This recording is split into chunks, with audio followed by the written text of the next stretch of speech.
இந்த ஆர்கனைசேஷன் அப்படியே ஒரு எல்லா விதத்துலேயும் பெரிய அளவுக்கு ஒரு world's envy and god's pride இருக்கணும். வேர்ல்ட்ஸ் என்வி என்னென்னா எல்லோரும் பார்த்து பொறாமப்படுற மாதிரி இருக்கும் நம்முடைய எல்லா செயல்பாடுகளும்.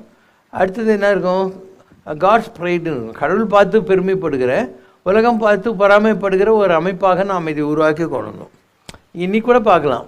இன்றைக்கி you are all on your own here. You can be your self. யார் எங்கே உட்காருது அங்கே பண்ணாது உசு வாய் மூடு இதெல்லாம் சொல்லவே மாட்டாங்க. There is no forced silence கிடையாது. You are cooperating. So the silence is here all the time. சின்ன குழந்தைங்க கூட இங்கே இந்த மாதிரி கசமுசெல்லாம் ஒன்றும் இல்லாமல் உட்காந்து என்ஜாய் பண்ணுவாங்க. அது அண்டு திஸ் ஆம்பியன்ஸ், இந்த நேச்சுரல் இது the energy, the construction of temples and நீ சிரிடியில் போய் பாரு துணி, மயிலாப்பூர் சிரிடி சாய்பாபாவில் போய் துணி பாரு, நம்மளுக்கு தான் வந்து ஃபஸ்ட் ரேங்க் வரும். ஸோ எல்லாத்துலேயுமே நம்ம டிஃப்ரெண்ட்டாக பண்ணுவோம். எது பண்ணாலையும் வில் டூ டெஃபினெட்லி டிஃப்ரெண்ட்லி.